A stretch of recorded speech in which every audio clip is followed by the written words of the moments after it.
Francisco de Paula Víctor no fue un revolucionario con armas en las manos. No levantaba la voz, ni buscaba confrontaciones. Y, sin embargo, toda su vida fue una lucha. Una lucha silenciosa contra el racismo, contra el desprecio, y contra el destino que parecía ya escrito para él. Víctor nació en Brasil, en la esclavitud.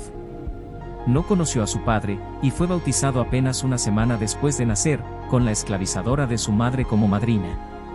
Paradójicamente, fue esta misma mujer quien le abrió las puertas a la educación. Gracias a ella aprendió a leer y escribir, a tocar el piano, incluso a hablar francés. Un lujo impensado para alguien destinado a ser solamente un aprendiz de sastre. Pero dentro de ese muchacho humilde ardía un sueño, ser sacerdote. Un sueño impensable, porque nunca había visto a un sacerdote negro. Cuando se lo confesó a su maestro, el hombre reaccionó con furia. Lo arrastró a la calle y lo golpeó, indignado de que un muchacho como Víctor pensara que podía aspirar a lo que solo los blancos tenían derecho. Al llegar, lo confundieron con un sirviente. Y cuando descubrieron que era seminarista, lo trataron con desprecio. Víctor sufrió burlas, humillaciones y aislamiento. Pero nunca respondió con golpes, ni siquiera con palabras. Su arma era la paciencia. Su escudo, la esperanza. Poco a poco, aquella santidad silenciosa comenzó a derribar muros. Sus compañeros, que al inicio lo despreciaban, terminaron admirando su fortaleza interior. Y finalmente, tras muchas dificultades legales y sociales, Francisco de Paula Víctor fue ordenado sacerdote. Tenía apenas 24 años. Fue enviado a la ciudad de Tres Pontas.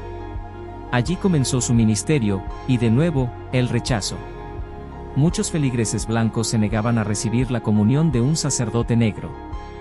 Pero el padre Víctor sabía cómo luchar, no con reproches, sino con santidad.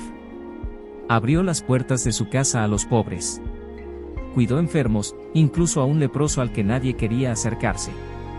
Repartía el dinero que le daban, sin contar ni una moneda, porque confiaba en que Dios proveería. Y fue más allá, fundó la primera escuela de la ciudad. Una escuela gratuita, y para todos, sin importar el color de piel. Allí él mismo enseñaba francés y latín, mientras cabalgaba largas distancias para llevar los sacramentos a los más olvidados. Pero aquel sacerdote humilde también sabía cuándo alzar la voz. Una noche, una turba armada llegó con la intención de incendiar la casa de un abolicionista que protegía esclavos fugitivos. El padre Víctor se interpuso en la entrada de la ciudad, sosteniendo un crucifijo en alto. «Adelante», gritó. «Pero pasen sobre el cadáver de su sacerdote». Los hombres retrocedieron. Y muchas vidas fueron salvadas esa noche. Años después, aquellos que lo habían despreciado reunieron dinero para pagar sus deudas y evitar que renunciara. A lo largo de 53 años como pastor de Tres Pontas, aquel niño que nació esclavo, rechazado y golpeado, terminó convirtiéndose en el padre amado de su pueblo. Quienes un día lo despreciaron, años después lo defendieron con lágrimas en los ojos. Francisco de Paula Víctor nos recuerda que no todas las batallas se libran con armas ni con gritos. Algunas se ganan con paciencia, con amor, con una esperanza que nunca se rinde. Él fue un guerrero, sí, pero un guerrero de la mansedumbre. Y esa fue su victoria.